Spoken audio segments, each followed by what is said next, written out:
Imagine stepping into an abandoned church just as daylight fades, where broken stained glass filters the last traces of sun and every footstep echoes longer than it should.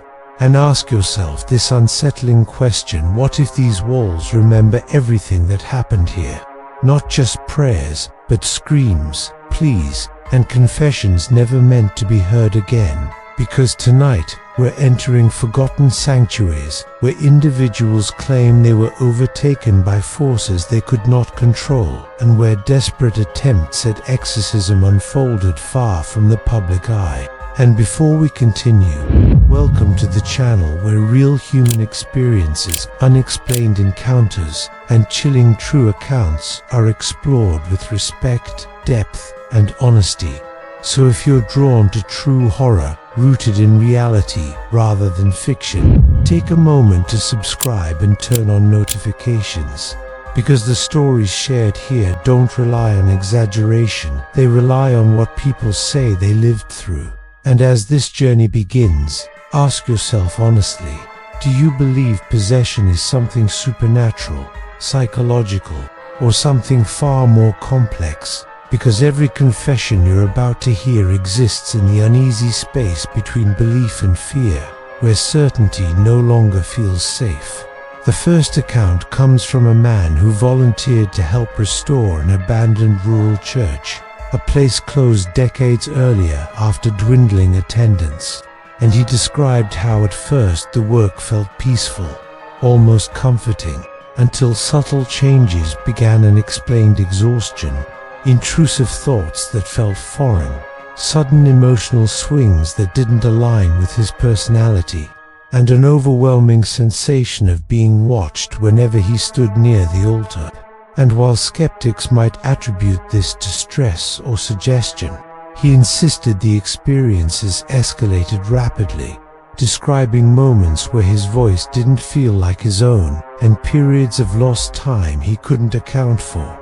And what unsettled him most wasn't fear, but a growing detachment from his sense of self, as if something was quietly erasing him from the inside.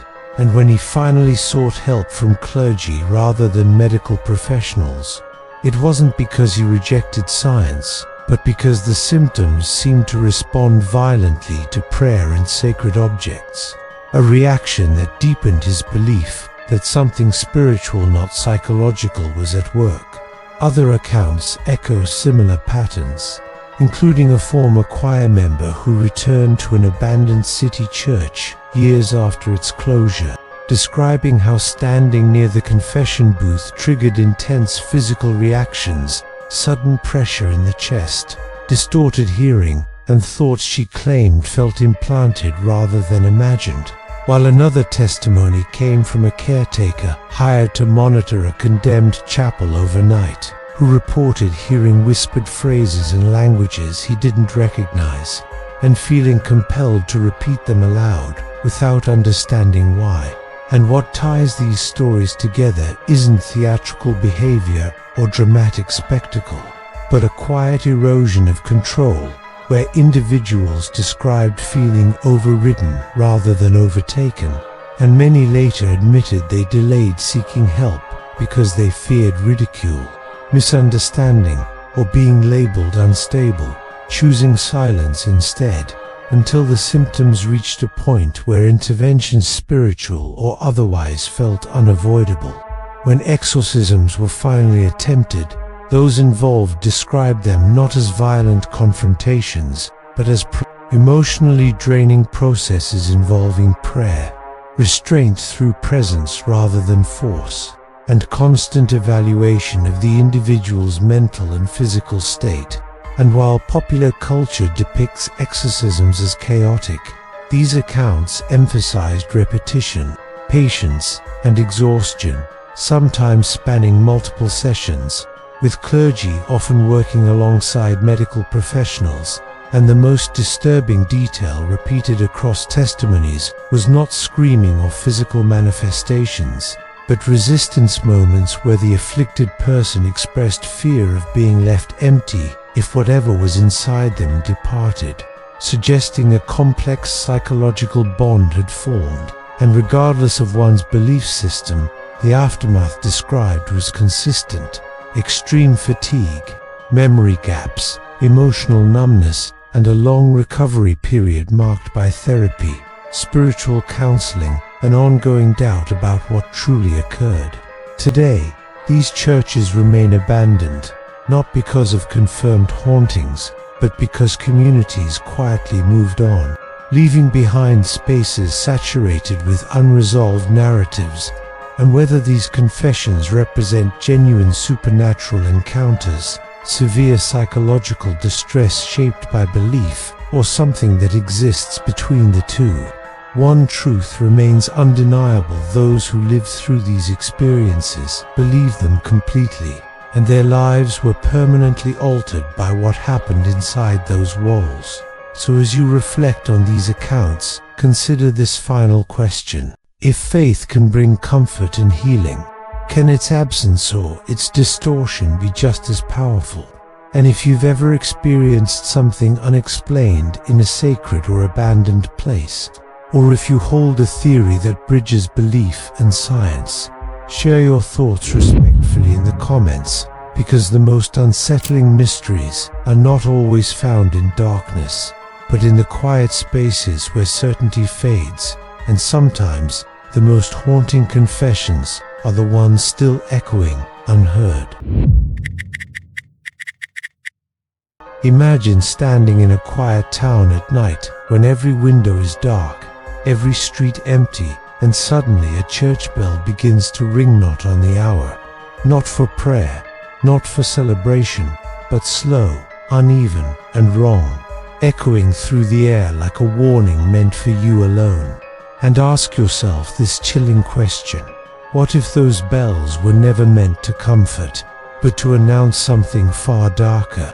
Because today we're uncovering true stories of churches where sacred bells became instruments of dread, ringing without cause, without human touch, and often just before tragedy struck. And before we continue, welcome to the channel where real-world mysteries, historical horrors, and unexplained phenomena are explored with depth and respect. So if you're drawn to true horror rooted in documented accounts, folklore, and eyewitness testimony, make sure to subscribe and turn on notifications, because the stories shared here don't rely on jump scares. They rely on the unsettling realization that some sounds are remembered long after they stop ringing. And as we begin, consider this carefully: why do bells meant to ward off evil so often appear in stories where evil seems to answer back? One of the most disturbing patterns surrounding cursed church bells is their tendency to ring before tragedy, such as the case of a centuries-old European church where villagers reported bells tolling late at night despite the ropes being physically secured. And within days of these unexplained chimes, a sudden fire swept through nearby homes, while survivors later recalled how the bell's tone felt heavier than normal, almost strained, as if the sound itself carried dread.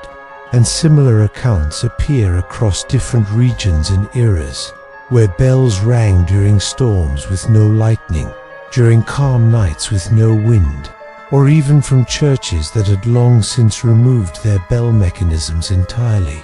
And while skeptics point to structural vibrations or environmental causes, what remains unsettling is the consistency of timing.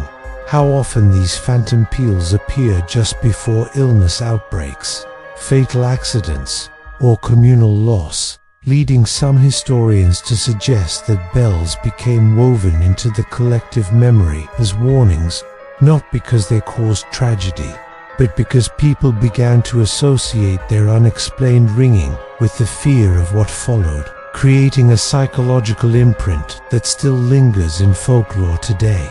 More disturbing than phantom ringing are accounts where bells sounded altered, distorted, or outright unnatural, such as reports from a rural parish where residents described the bells screaming rather than ringing, producing clashing tones that caused anxiety, headaches, and vivid nightmares. while clergy claimed the bell tower felt oppressive even during daylight, and several parishioners eventually stopped attending services altogether due to the overwhelming discomfort they felt when the bells were active. And modern researchers have suggested possible explanations such as infrasound low frequency vibrations known to cause unease. But what makes these stories stand apart is how the sounds reportedly followed no mechanical pattern, sometimes stopping abruptly when approached and resuming once no one was present, and in some cases, recordings taken by investigators later revealed anomalies that could not be easily explained, leaving behind audio that sounded incomplete, warped, or partially absent, as if the bell itself was being filtered through something unseen. Many of the most infamous bell hauntings trace back to churches built atop older structures, former execution grounds, plague burial sites, or locations tied to violent conflict. And in one well-documented legend, a church constructed over a forgotten mass grave became infamous after its bells began ringing during funerals not held there, sometimes tolling a number that matched deaths yet to occur, prompting clergy to attempt blessings, reconsecrations, and even the temporary removal of the bells. Yet witnesses claimed the sound continued, echoing faintly even after the bells were dismantled.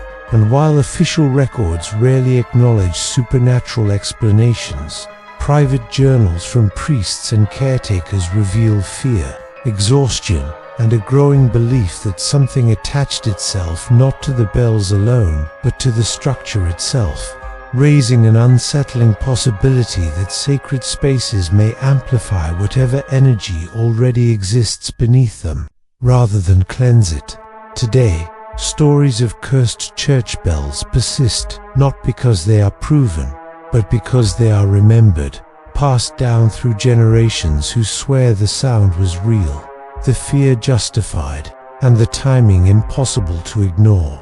And whether these bells were influenced by psychological expectation, environmental forces, or something humanity still cannot explain, they reveal how deeply sound affects our sense of safety, faith, and control.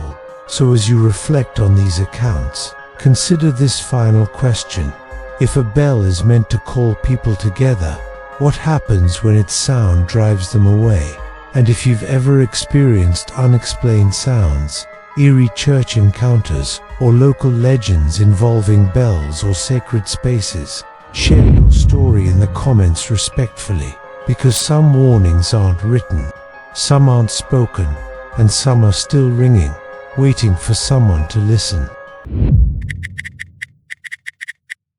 What happens when sacred ground is abandoned, when prayers fade from the walls, and when the last candle is extinguished, leaving behind only silence and shadows?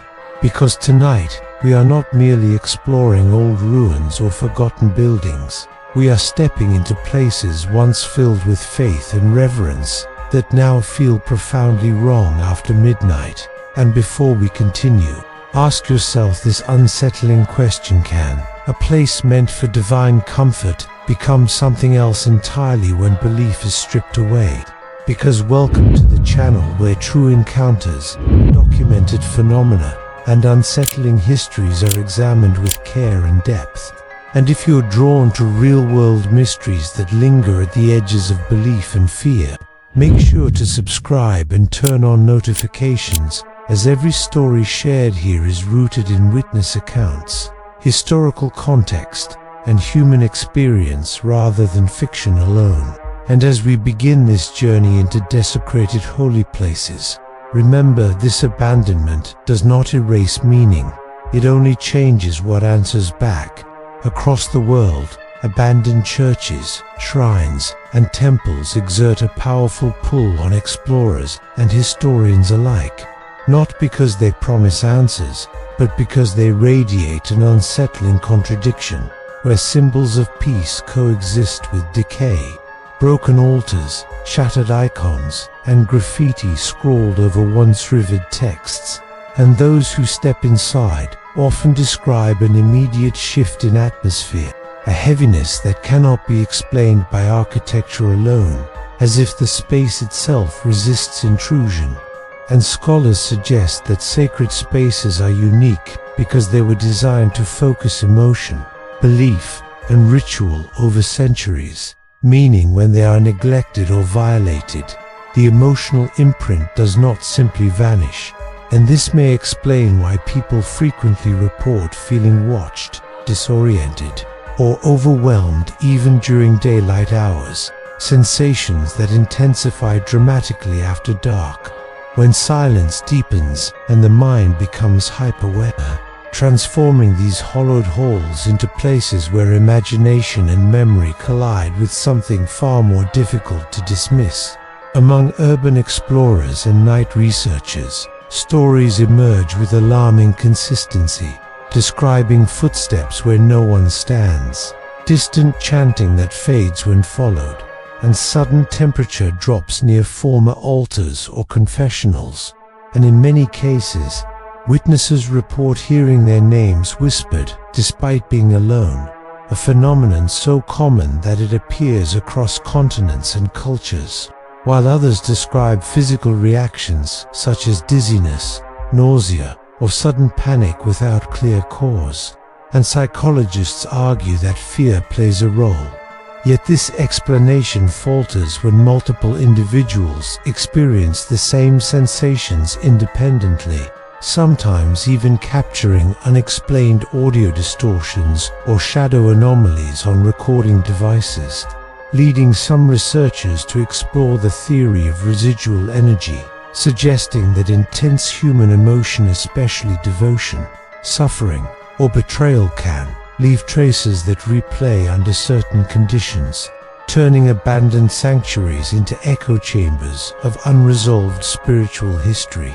Midnight holds a symbolic weight across cultures, often representing transition, vulnerability, and the thinning of boundaries. And in desecrated holy places, this hour seems to amplify activity dramatically, with reports describing moving shadows that defy light sources, doors creaking open despite being sealed, and overwhelming sensations of being unwelcome, as if the space itself rejects human presence.